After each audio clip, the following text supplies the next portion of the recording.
Hola a todos, soy Doris Roy y bueno, bienvenidos a todos los valientes que llegaron al final de la última unidad. La unidad 4, que es la unidad de situaciones especiales. Si llegaron a la unidad 4 es porque tienen claridad en relación a cómo diagnosticar diabetes, cómo manejar un paciente con diabetes tipo 2. Acuérdense que el 90% de nuestros pacientes tienen diabetes tipo 2 y que el gran desafío de todos es modificar los hábitos de alimentación de nuestros pacientes. Y que la mortalidad materna es lo más importante dentro de los indicadores de salud del Ministerio. Y si no diagnosticamos a tiempo una diabetes en el embarazo, el resultado es muerte materna y muerte fetal. En este módulo, ¿qué abordaremos? Abordaremos estas situaciones agudas de descompensación, los eventos precipitantes, cuáles son los eventos que llevan. Y dentro de esos eventos, ustedes saben que las infecciones llevan mucho a los cuadros de descompensación aguda por hiperglucemia y estamos en un contexto epidemiológico donde no podemos olvidarnos ni del dengue ni del COVID. Cuando tratemos, y ustedes tienen que escuchar toda esta presentación y salir así con conceptos claros de cómo vamos a manejar una descompensación aguda por hiperglucemia, cómo vamos a manejar una cetoacidosis. Acuérdense que hablar de cetoacidosis es hablar de una corrección de la hidratación, porque se deshidratan nuestros pacientes, una corrección de la hiperglucemia, cómo hacer una infusión continua de insulina, y siempre va aparejado con trastornos hidroelectrolíticos, principalmente hipopotasemia. ¿Cómo corregir una hipopotasemia? Y no podemos dejar de hablar de hipoglucemia, porque todos nuestros pacientes que están en tratamiento con insulina pueden hacer una hipoglucemia, inclusive los que están en tratamiento con antidiabéticos orales. Toda esta información no tiene que quedar solamente en este video, tiene que estar disponible fácil. ¿Dónde yo voy a encontrar toda esta información? Voy a encontrar en la página web del Ministerio de Salud. Cuando entramos en la página web del Ministerio de Salud, ahí hay un apartadito que dice Programas de Salud. Cuando entren en Programas de Salud van a encontrar Programa Nacional de Diabetes. El protocolo de manejo que vamos a tratar y abordar y aprender primerito es el de cetoacidosis diabética. Pero, ¿qué es una cetoacidosis diabética? Es una complicación aguda y grave que puede llevar a la mortalidad en toda persona conocida o no conocida con diabetes. ¿Qué hay de fondo? Hay un déficit absoluto o relativo de insulina y si no tenemos insulina nos puede llevar a una hiperglucemia, a una diuresis osmótica, a una deshidratación, a cetosis, a una acidosis metabólica y ahí se produce este cuadro agudo. Pero ¿cómo sospechar que una persona que viene a una urgencia o que estamos atendiendo y de repente aparece? ¿Aparece cómo? Aparece con náuseas, vómitos, en la realidad un cuadro de deshidratación. Ahí tenemos que fijarnos por qué está deshidratado este paciente. Miren que muchos cuadros aparecen con un cuadro de dolor abdominal. Hay una respiración muy típica del paciente descompensado por una cetoacidosis diabética, que es una respiración de Kussmaul, es una respiración rápida, es una respiración profunda, muy característica con un aliento cetónico. Un aliento como a manzana podrida. Realmente la primera vez que olés, nunca después te olvidas de lo que es un aliento cetónico. El paciente puede o no tener una alteración del estado de conciencia, pero muchas veces ingresan con una somnolencia, inclusive en coma. Por eso antes siempre le hablamos de coma diabético al paciente que ingresa por una cetoacidosis diabética. ¿Se acuerdan lo que aprendimos con la doctora Gloria en el módulo, en la unidad de diabetes tipo 2? Aprendimos algo muy importante, el concepto de insulinopenia. ¿Qué era la insulinopenia? Era cuando un paciente presentaba poliuria, orinaba mucho, polidipsia, tenía mucha sed, polifagia, tenía mucha hambre, pero tenía pérdida de peso. La pérdida de peso y la poliuria no está hablando de insulinopenia, que muchas veces pasa. El paciente tiene un cuadro arrastrado, pérdida de peso, de poliuria, el paciente tenía ya una indicación clara. Acuérdense que lo que aprendimos era que era independiente al valor de hemoglobina glicada. En el paciente conocido con diabetes puede haber como factor desencadenante una mala adherencia al tratamiento, un cuadro infeccioso, y vamos a referirnos enseguida a los probables cuadros infecciosos, como si también medicamentos que pueden producir, que pueden desencadenar una descompensación, como los corticoides, como los antipsicóticos atípicos como la risperidona o la quetiapina, y existen algunos casos que se presentaron por el uso de estos medicamentos nuevos, los ISLGT2, como la dapaglifosina o la empaglifosina. También en un infarto agudo de miocardio puede comenzar o puede juntos presentarse una cetoacidosis diabética y este cuadro de evento cardiovascular. Si se trata de un paciente no conocido con diabetes, no nos olvidemos de interrogar por pérdida de peso, poliuria, polidipsia, polifagia. La poliuria y la pérdida de peso es típica ¿de qué? Del debut de una cetoacidosis diabética, del debut de un paciente con diabetes tipo 1. El Programa Nacional de Diabetes del Ministerio de Salud realizó en el año 2022 un análisis en relación a los debuts de diabetes tipo 1. ¿Cuántos pacientes debutaron? Miren que nosotros tenemos en nuestro país una incidencia de 3 por 100.000 habitantes año. 3 de cada 100.000 habitantes debutan con diabetes tipo 1. ¿Y cómo debutan? El 43% con cetoacidosis diabética. Esta es una información que van a contar también donde en la página del Programa Nacional de Diabetes pueden tener también esta información. Cuando hablamos de buscar una infección, era importante y siempre importante recordarnos de nuestro contexto epidemiológico. ¿Dónde está la diabetes en ese contexto epidemiológico?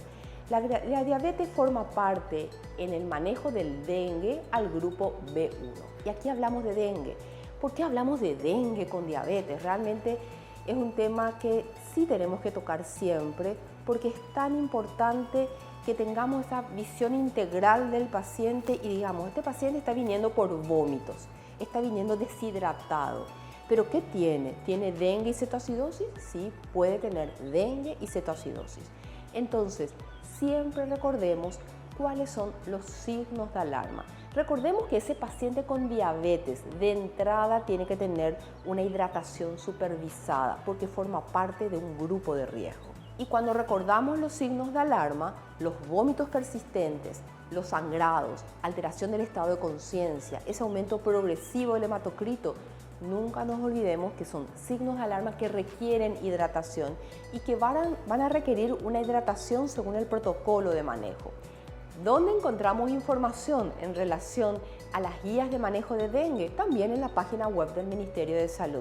Al entrar en la página web, en el apartadito verde, van a encontrar también en arbovirosis esas guías de manejo para el manejo del dengue. En la página del Programa Nacional de Diabetes, nuevamente en los flujogramas de manejo, van a encontrar el flujograma de manejo del COVID. ¿Qué tiene el COVID de diferente con respecto a diabetes, con respecto al manejo? Que el propio virus ataca a las células beta del páncreas. Hay una hiperglucemia que puede comenzar por el propio virus, pero el tratamiento del COVID con dexametasona, con corticoides, también puede hacer que aumenten los valores de glucemia. Y tenemos ahí un protocolo clarito que es de manejo típicamente hospitalario, que tiene como objetivo que el paciente mantenga una glicemia entre 140 y 180 y que muchas veces, y en casi la mayoría de los casos, vamos a necesitar el uso de insulina.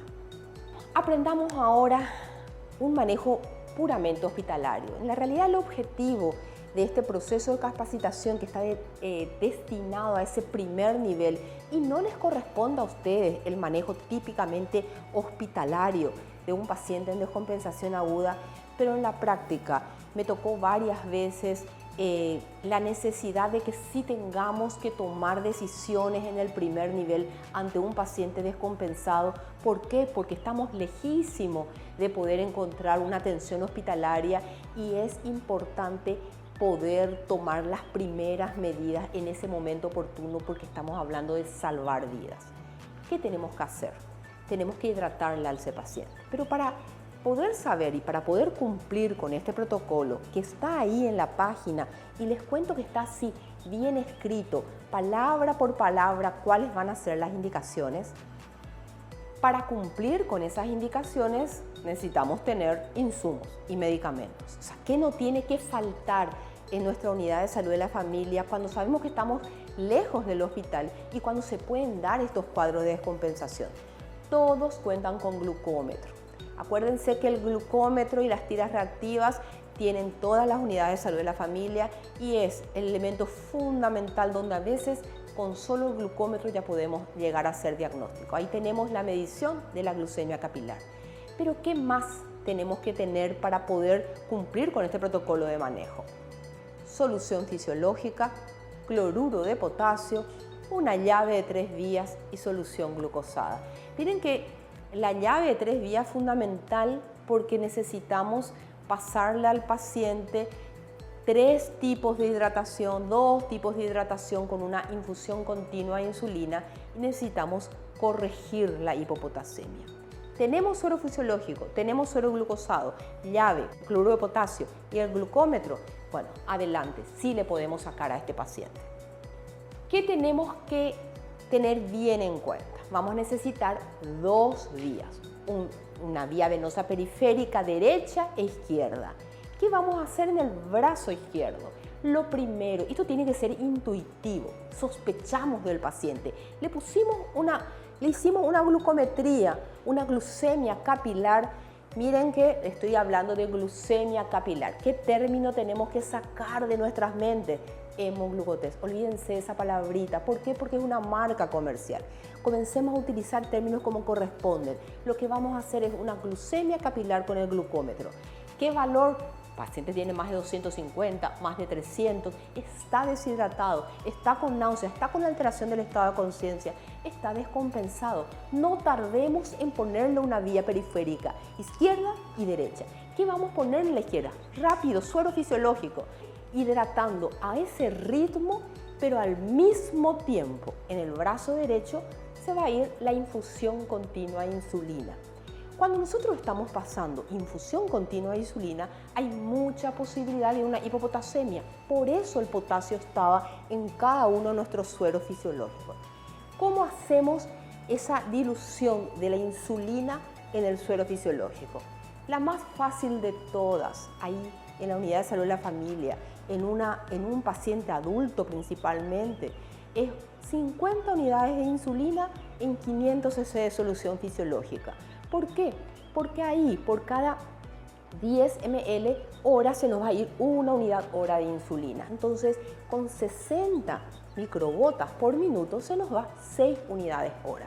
En general un paciente está con más de 350 de glucemia y le ponemos 60 microgotas por minuto y ahí comenzamos a monitorizar cada hora esa glucemia capilar e ir modificando ese goteo. ¿Qué va a pasar? Lógico, estamos hidratándole, con la hidratación ya baja la glucemia, estamos haciendo al mismo tiempo una infusión continua de insulina y la glucemia va a llegar en algún momento a 250. Ese es un número que tenemos que recordarnos, 250. ¿Por qué? Porque es el momento y por eso necesitamos una llave de 3 vías en el brazo izquierdo donde vamos a colocarle un suero glucosado, fundamental. Porque ese suero glucosado va a cortar la cetosis. ¿Qué es lo que suele ocurrir?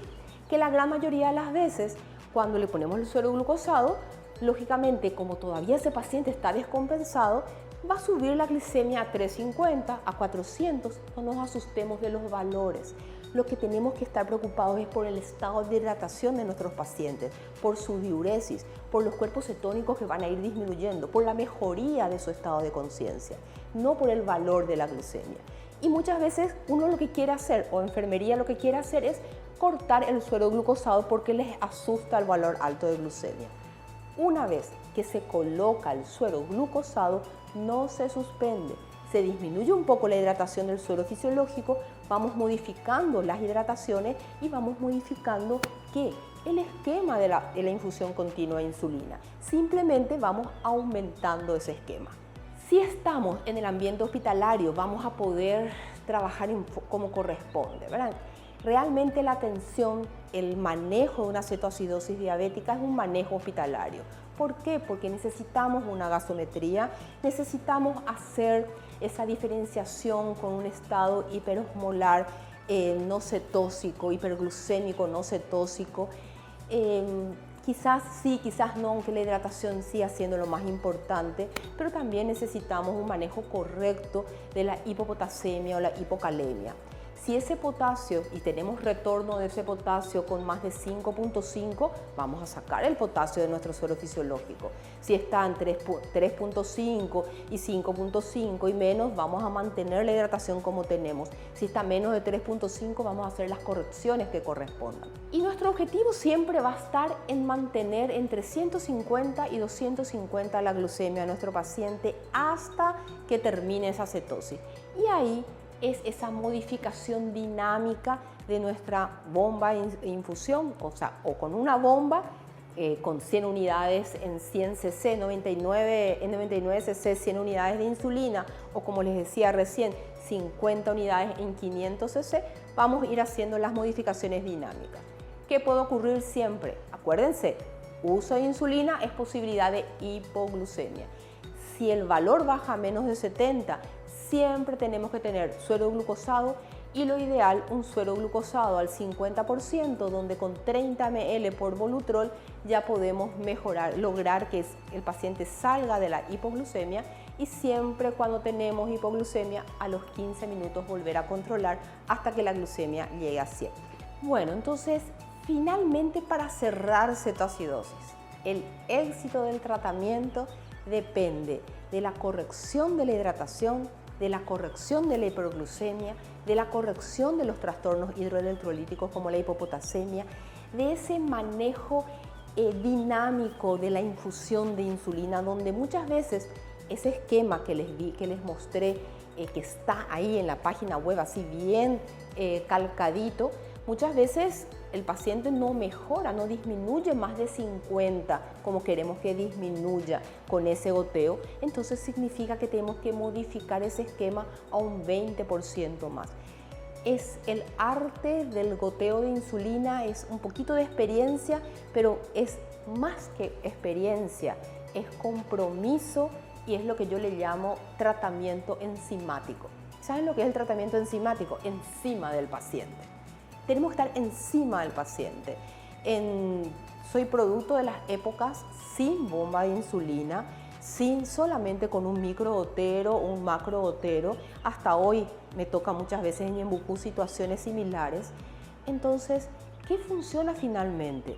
Estar encima del paciente y contar con ahora, en este momento, con el celular, el goteo de la insulina, el goteo de la hidratación, pero nada más que estar encima del paciente puede salvar esa vida.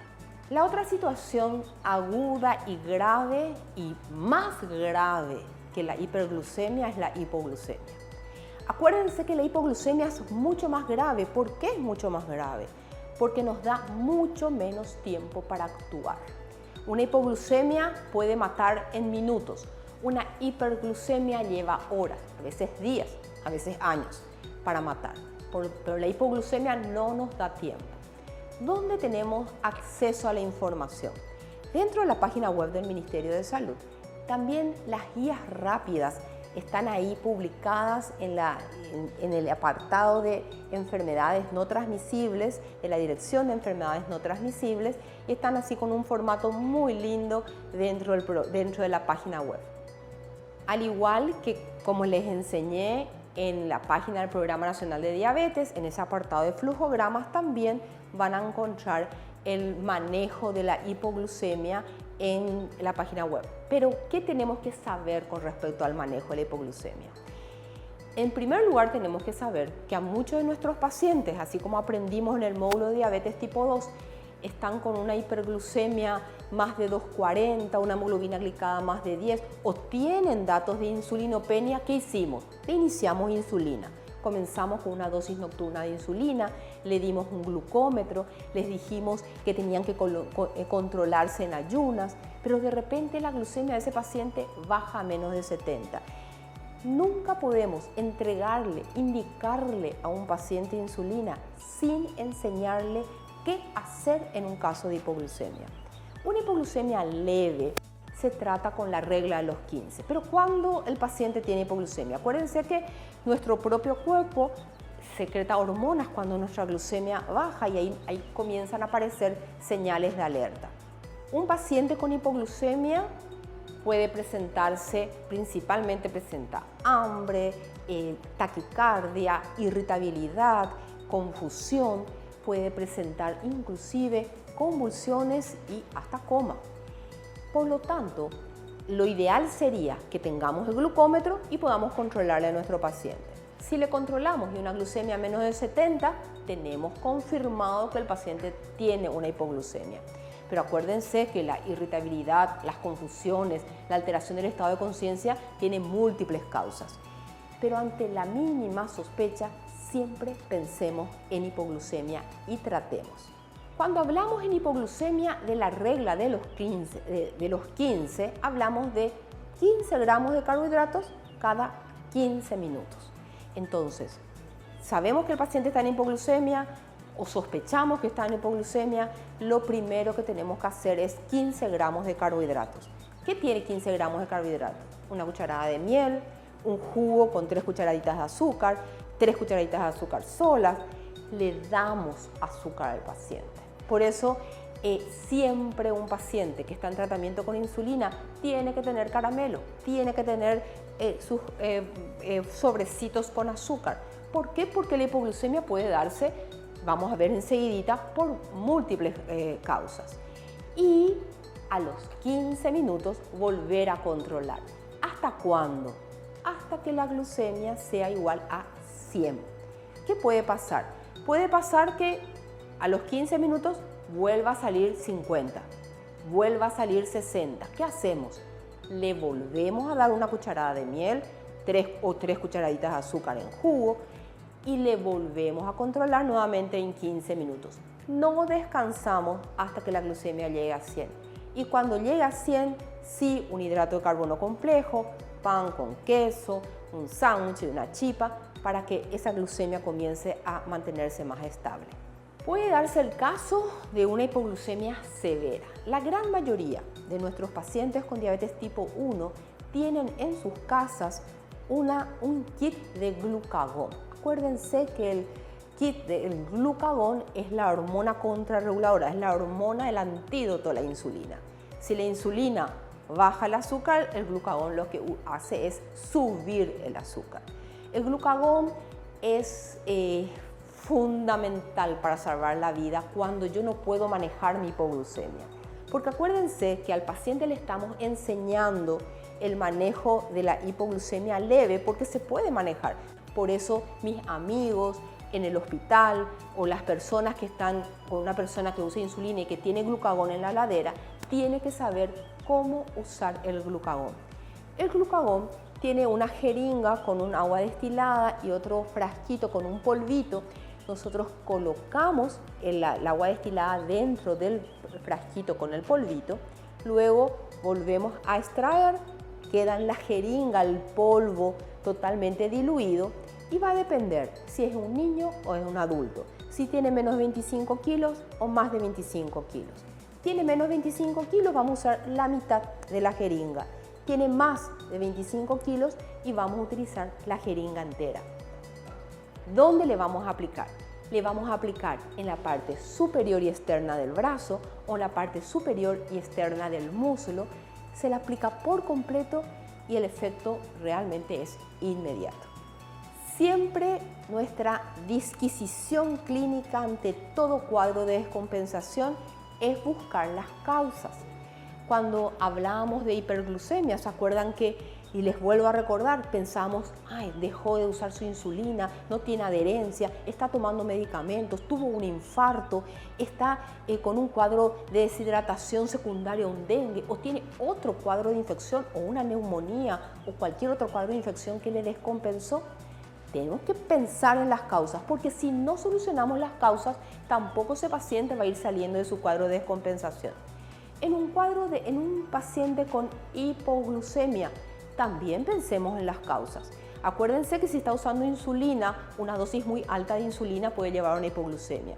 Pero tenemos muchos de nuestros pacientes con diabetes tipo 2 que están con glimepirida, por ejemplo, una droga que se usa mucho, a veces se usa de más. Acuérdense que nuestros pacientes más de 70 años no podemos usar. Acuérdense que no tenemos que pasar de una dosis de más de 4 miligramos por día y que muchas veces se están usando dosis altas, ya está alterada la función renal de ese paciente y viene por una hipoglucemia secundaria al uso de esos medicamentos. o omitió las comidas, o estaba con vómitos, estaba con diarrea, no estaba comiendo, o hizo una actividad física intensa. Entonces, todas esas causas sí deben ser consideradas para poder justamente solucionar. ¿Y para qué? Para que sí o sí el paciente vuelva con su médico tratante ante toda situación de hipoglucemia para la modificación del tratamiento. Terminó todo el módulo, les cuento. Terminó todo el módulo de diabetes con nuestras 4 unidades. Es tan importante que entendamos que una patología que 10,6% de nuestra población tiene, que todavía nos faltan más de 200.000 personas por diagnosticar y que de las personas diagnosticadas pueden tener estos cuadros de descompensación y miren, las no diagnosticadas también. Mucho desafío y mucho desafío para cada uno de nosotros que tenemos que estar día a día actualizados. ¿Dónde encontrar información? En este código QR, todo lo que les hablé de página web, también, si ahora entran en el código QR, les lleva directamente a la página del Programa Nacional de Diabetes, donde van a encontrar las cápsulas educativas, los flujogramas de manejo, y cuando terminan flujogramas, ahí al final dice indicaciones de cetoacidosis. Paso por paso lo que tenemos que hacer para salvar vidas.